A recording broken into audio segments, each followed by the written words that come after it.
All right, so if you've spent a decent amount of time in this industry, you're eventually going to come across cases where there's some sort of corrective work that someone wants done, and that could be, uh, someone went somewhere else and they got their head too dark, or maybe you did an area that was thinner skin and you didn't realize it, and so some of those points are a bit bigger. So I'm going to go over all the different ways to remove any sort of bad SMP work that you see.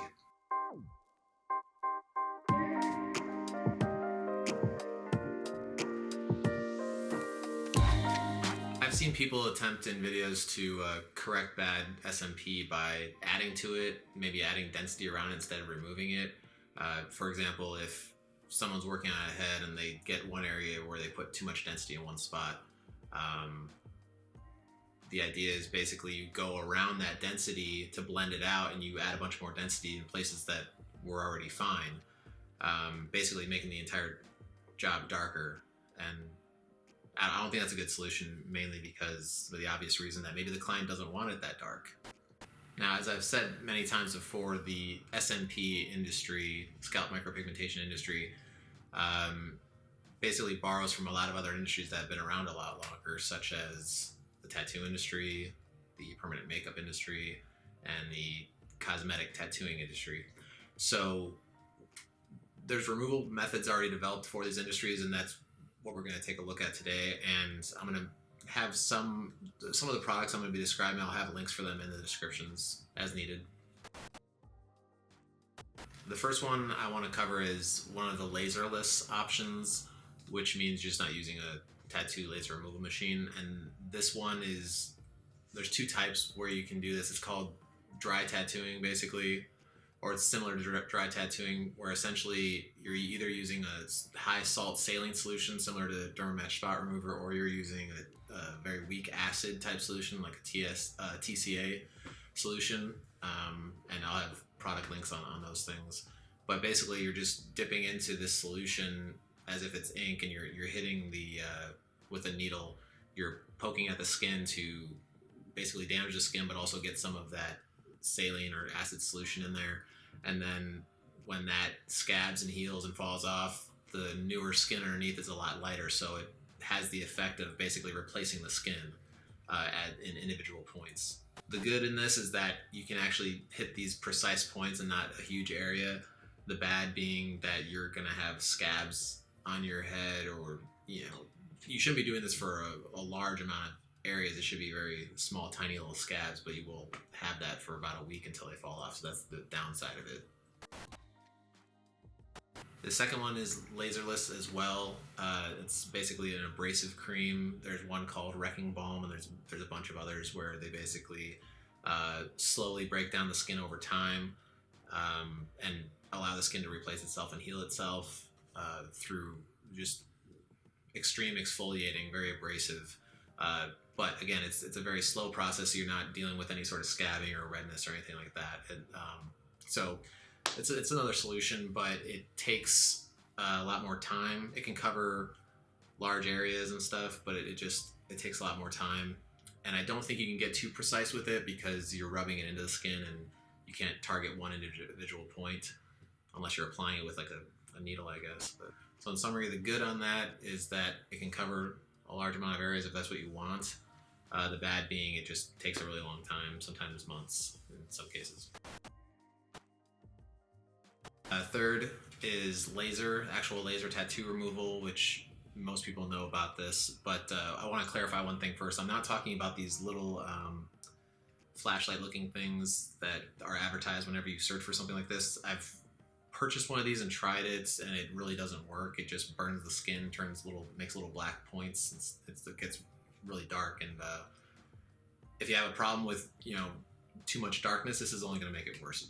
I don't know what it does. It says it does the same thing as big laser machines, but those machines cost tens of thousands of dollars, and this costs $50. So I feel like a sucker for buying it, but I just had to try it because of what they promised.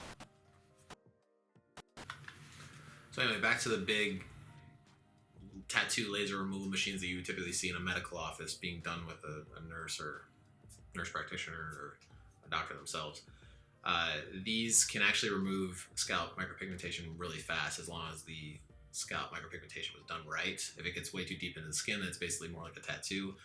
But either way, even if it was really deep and dark, you can still remove it all in a day, potentially, through this method where you break the sessions up in the same day instead of come in to, get your laser tattoo removal done and then come back a week later. Someone could actually get it all done in one session with a laser tattoo removal machine, because when you first get your skin worked on, what happens when you're doing tattoo laser removal is there's this process called frosting, which is kind of like the skin reaction when it gets all that the black ink gets heated. It creates this white frosting effect, and it gets heated by the 1064 nanometers wavelength that's used to heat up the black. It matches the same wavelength that black has, and so it breaks it up essentially and heats it up. So anyway, the frosting look will die down after about an hour. So if someone gets this done, a lot of frosting on their head, they can take a break, come back, and then have it worked on again. And you can repeat this process as many times as needed to actually remove it in the same day, as long as the client can take it if the skin is looking okay. You don't want to push it too far and cause some sort of scarring. So yeah, it is possible to remove not only tattoos, but SMP in one day, if you do that approach. So yeah, I think laser tattoo removal machines are a good option. The problem is, let's just go over the summary of it. The good being that they can remove it really quickly and really effectively and efficiently. The bad being that they don't really work in that precise mode. They're more like quarter-size sections that get removed. So if you're looking just to do a few little points here and there, if you use a laser, it's going to remove way more than you intended. So it's really, I'll refer clients over to somebody to laser tattoo removal something out if it's like a big section, like they're big sections of their head or their entire head. I'll say, go get that laser out and then come visit me. All right, and the fourth option here is simply skin cover-up. What I mean by that is pigmenting the skin with a different pigment that's lighter, that looks like skin tone. When I've tried this in the past, and when I originally was doing it, I was thinking this wasn't a really good solution to making small corrections, because when it healed, the skin tone pigment kind of just looked like it kind of just mixed with the black ink or whatever was used in that person's head. But then after doing a lot of research and finding and testing out a bunch of different skin tone things, I saw there was a difference. There was this company called Complexion Correction, and so I used their stuff, which I have some here. But it's basically a skin tone matching set. So you use skin tones and redness and brownness, and you can match any skin color, and then put those points into someone's individual SMP points, and it covers them up pretty well. And this actually sits on more on the surface level instead of mixing with the black ink underneath. So it actually is a true cover up. So I've used that quite a bit ever since I found I've been using it. It's the most frequent thing I use when dealing with having to remove someone's bad SMP work that was done.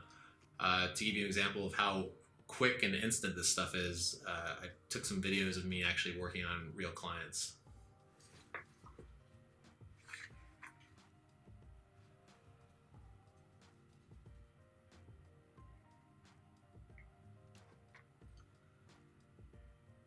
So yeah, you can see here it removing a lot of these points here. As long as you mix the pigments, these complexion correction pigments, in the right way, they'll definitely cover it up.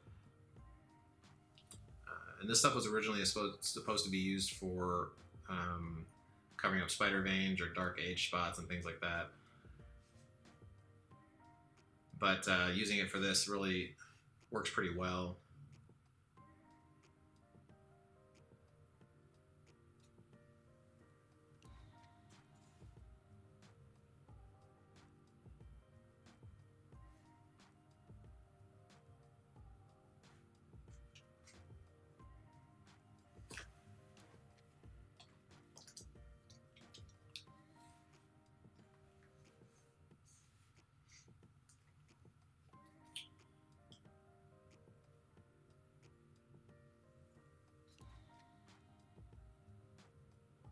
So yeah, I'd say the skin tone pigment solution is the best for scalp pigmentation anyway, uh, mainly because of how instantaneous it is, um, and how precise it is. You can just hit that one individual point and instantly make it look like the rest of the skin.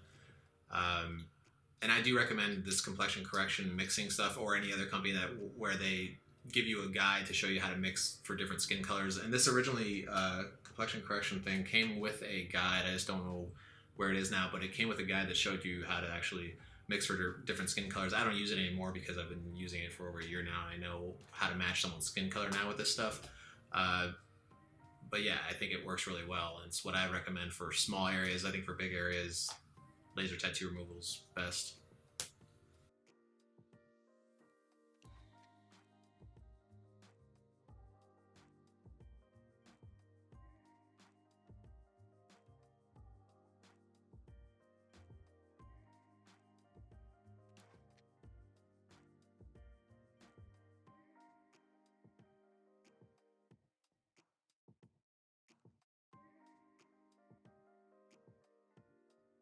So in summary on this one, the good is that it's precise and instantaneous.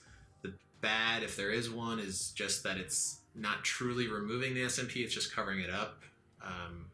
Other than that, I think it's all around the best solution. And in summary of this entire video, I just want you to keep in mind that you shouldn't be using any of these solutions as a means to not do good quality work or anything. You should always be doing test areas of the client's skin to get a feel for how thick their skin is before you continue to move to more areas of the head. And always keeping in mind that these front areas and the temples are a lot thinner skin than toward the back. So you may be going a little bit deeper in the back to make pigment points stay, but you gotta lighten up when you get toward the front, and that takes retesting out areas, wiping away, checking, and making sure that your points are staying small as you move across the head. And also, you may go and work on someone's head at a certain hair length, and then they go and shave their head. Now your work may be too dark, and that may cause a scenario where you'd have to be in the situation where, okay, what are we going to do to remove this now? How are we going to make this lighter? And complexion correction stuff may work, laser may work, but it's better just to avoid that stuff entirely by really hitting home with them and making sure they understand that you're matching the current hair length, which when it's longer, their head appears darker. So you want them to agree to a hair length and keep that hair length. Because a similar situation can happen with scars. If someone's got a scar on the back of their head and the surrounding hair is a bit longer, you say, okay, if you're going to keep this hairstyle, it's a bit longer, so everything's dark and the scar looks really white. I'm going to make that scar super dark. Now, if they shave it, then the scar is going to look too dark compared to the lighter hair. So that's just something to keep in mind and make sure your clients know. I hope all this information has been helpful and makes you feel more comfortable when dealing with a situation where a client wants something removed, or you want to get more fine-tuned and just remove small points.